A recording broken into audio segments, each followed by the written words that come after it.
सौम्य प्रदोष यानी कि सोमवार के दिन जो प्रदोष पड़ता है उसे सौम्य प्रदोष कहा जाता है और यह व्रत अभीष्ट कार्य की सिद्धि के लिए होता है।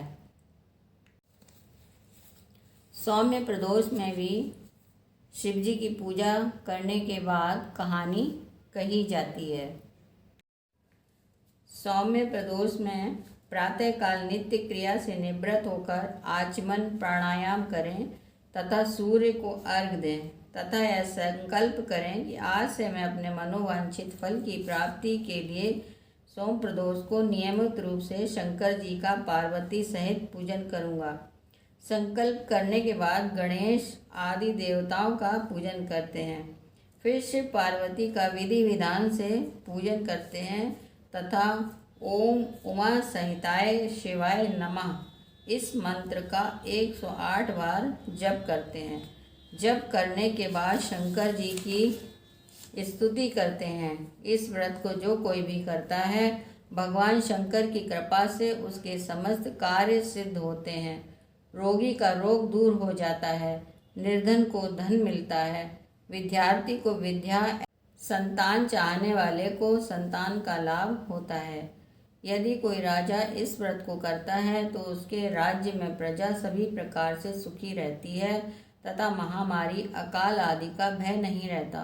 शत्रुओं का नाश हो जाता है और वह राजा तथा जो कोई भी इस व्रत को करता है वह शिव पार्वती की कथा से दीर्घायु को प्राप्त करता है तथा अंत में भगवान शंकर के परम धाम को पाता है। सोम प्रदोष की कथा। प्राचीन काल में धन धान्य से युक्त एक वैश्य था, किंतु उसके एक भी संतान न थी। इससे वह सदैव अत्यंत दुखी रहता था। वह वैश्य प्रत्येक सोमवार को शिव जी का पूजन करता एवं व्रत करता था। भगवान का भोग लगाकर ही वह पत्नी सहित प्रसाद स्वरूप भोजन ग्रहण करता था। उसकी भक्ति को देखकर पार्वती जी ने शंकर जी से कहा कि यह वैश्य अत्यंत भक्ति पूर्वक आपकी पूजा करता है, अतः आप इसके दुख को दूर करके उसे संतान प्राप्त होने का वरदान क्यों नहीं देते। तब शंकर जी ने पार्वती जी से कहा, यह वैश्य के पूर्व जन्म का फल है, इसके भाग्य में पुत्र सुख है ही नहीं। मैं इसे पुत्र प्राप्ति का वरदान तो दे रहा हूँ, किंतु वह 12 वर्ष तक ही जीवित रहेगा। कुछ समय बाद शंकर जी की कृपा से उस वैश्य को एक सुंदर पुत्र की प्राप्ति हुई। पुत्र का जन्म होने से वैश्य के घर में आनंद मनाया गया, किंतु वैश्य की किसी प्रकार की चिंता दूर नहीं हुई। उसे ज्ञात था कि उसके पुत्र की आयु केवल 12 वर्ष की है, किंतु फिर भी प्रसन्नता के साथ 11 वर्ष बीत गए। वैश्य की पत्नी ने अपने पति से कहा, पुत्र विवाह के योग्य हो गया है, अतः आप उसका विवाह कहीं कर दें। वैश्य ने अपनी स्त्री से कहा कि अभी मैं पुत्र को विद्या पढ़ने के लिए काशी भेज रहा हूँ, अभी विवाह की क्या चिंता है। विद्या प्राप्त करके लौटने पर कुमार का विवाह करूँगा। इस प्रकार से अपनी पत्नी को समझा बुझाकर उसने पुत्र के मामा को बुलाकर विपुल धन दिया और कहा, तुम अपने भांजे को विद्या अध्ययन के लिए ले जाओ। विद्या अध्ययन के लिए पुत्र को आप काशी ले जाओ और रास्ते में यज्ञ आदि कराते हुए तथा ब्राह्मणों को भोजन व दक्षिणा इत्यादि देते हुए जाना। लड़के का मामा अपने भांजे के साथ विदा लेकर वैश्य के बताए हुए नियम के अनुसार यज्ञ आदि करते हुए उस नगर में पहुंचा। उसी दिन उस नगर के राजा की पुत्री का विवाह था। राजकुमारी बहुत ही रूपवती एवं गुणवती थी, किंतु जिस बालक के साथ उसका विवाह हो रहा था वह काना था। वर का पिता इस कारण बहुत चिंतित था। वर के पिता ने जब सर्वगुण संपन्न उस वैश्य पुत्र को देखा तो उसके मामा से कहा कि आप इस लड़के को कुछ समय के लिए मुझे दे दें तो मुझ पर बहुत बड़ी कृपा होगी। विवाह के बाद मैं इस राजकुमार को आपको सौंप दूंगा तथा पुरस्कार स्वरूप बहुत अधिक धन दूंगा। वर के पिता ने जब इस प्रकार कहा तो लड़के के मामा ने उसका कहना मान लिया और अपने भांजे को वर बनाकर मंडप में भेज दिया। राजकुमारी और उस वैश्य पुत्र का विवाह हो गया।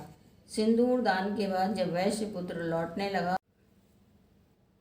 तो उसने राजकुमारी की साड़ी में अपना संपूर्ण वृतांत लिख दिया कि तुम्हारा विवाह हमारे साथ संपन्न हुआ है और मैं अब विद्या प्राप्त करने के लिए काशी जा रहा हूँ। एक काना राजकुमार तुम्हें अपनी पत्नी बनाएगा, उसी के साथ तुम्हें विदा होना पड़ेगा। यह लिखकर वैश्य पुत्र विद्या प्राप्त करने के लिए काशी चला गया।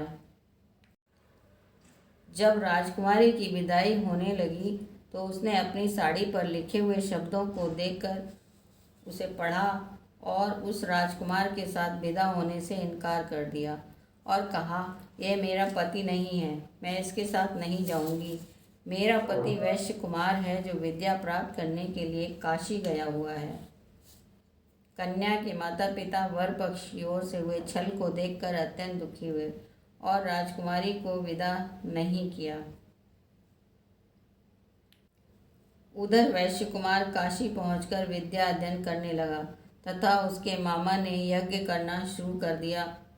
जिस दिन 12 वर्ष पूरे हुए लड़के ने कहा कि आज कुछ शारीरिक कष्ट है, अतः अब मैं आराम करूंगा।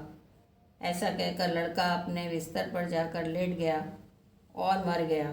थोड़ी देर बाद जब मामा ने आकर देखा तो अपने भांजे को मरा हुआ पाया, जिससे वह बहुत दुखी हुआ, किंतु यज्ञ के भंग हो जाने के डर से वह चुप बना रहा। यज्ञ की संपूर्ण आहुति होने के बाद जब सभी लोग वहाँ से चले गए तब उसने बड़ी जोर जोर से रोना आरंभ कर दिया। दैव योग से शिव पार्वती उधर से कहीं जा रहे थे। पार्वती जी ने शिव जी से कहा, कोई एक ऐसा करुण क्रंदन कर रहा है, वहाँ चलकर देखना चाहिए। पार्वती जी के कहने पर शंकर जी वहाँ पर गए जहाँ वैश्य रो रहा था और बालक मरा पड़ा था। पार्वती जी ने कहा, यह तो वही बालक है जो आपके व्रत के प्रभाव से उत्पन्न हुआ था। इसे आप जीवन दान दें ताकि इसके परिवार वालों का दुख दूर हो जाए और सुख की प्राप्ति हो। शिव जी ने कहा कि इस बालक की आयु पूर्ण हो चुकी है, किंतु आपके कहने से मैं इसे जीवित कर देता हूँ और दीर्घायु भी किए देता हूँ। ऐसा कहकर उन्होंने उस मृत बालक को जीवन दान दिया और स्वयं अपने लोक को चले गए। कुछ दिन के बाद वह बालक समस्त विद्याओं में निपुण हो गया और अपने मामा के सहित अपने नगर को चल दिया। मार्ग में उसी नगर में फिर रुका जहाँ पर उसका विवाह हुआ था। वहाँ पर उसने यज्ञ किया और ब्राह्मणों को भोजन कराकर दक्षिणा दी। राजा को यह समाचार मिलने में देर न लगी कि काशी से विद्या प्राप्त करके वह वैश्य पुत्र लौटा है और यज्ञ आदि कर रहा है। यह सुनकर राजा स्वयं वहीं गए और अपने दामाद को देखकर बहुत प्रसन्न हुए और उसको अपने घर ले गए और कुछ समय बाद उसे अपनी पुत्री के सहित विदा कर दिया। वैश्य कुमार अपने मामा व पत्नी के साथ अपने नगर गया और अपने माता पिता के साथ सुखपूर्वक रहने लगा। उसके माता पिता ने भी नियम पूर्वक सोम प्रदोष का व्रत करके अपने अल्पायु पुत्र को दीर्घायु बना दिया। जो कोई सोम प्रदोष व्रत को करता है या पवित्र कथा को सुनता है, उसके समस्त पाप कष्ट दूर हो जाते हैं तथा संपूर्ण मनोकामनाएं पूर्ण हो जाती हैं। बोलो शंकर भगवान की जय। बोलो शंकर भगवान की जय। माता पार्वती की जय। आशा करती हूँ कि आप सभी को प्रदोष व्रत की पूजा की विधि और कथा पसंद आई होगी। शिव जी और पार्वती जी आप सबकी मनोकामनाओं को पूर्ण करें, मेरी ईश्वर से यही प्रार्थना है। आप लोग सच्चे मन से पूजा करेंगे तो ईश्वर आपकी ज़रूर सुनेंगे और आपकी सभी इच्छाएं पूर्ण होंगी। आप लोग हमारे चैनल को लाइक और सब्सक्राइब कीजिएगा और कथा को आधा मत छोड़िएगा। आप लोग आगे वाले वीडियो को ज़रूर देख लीजिएगा।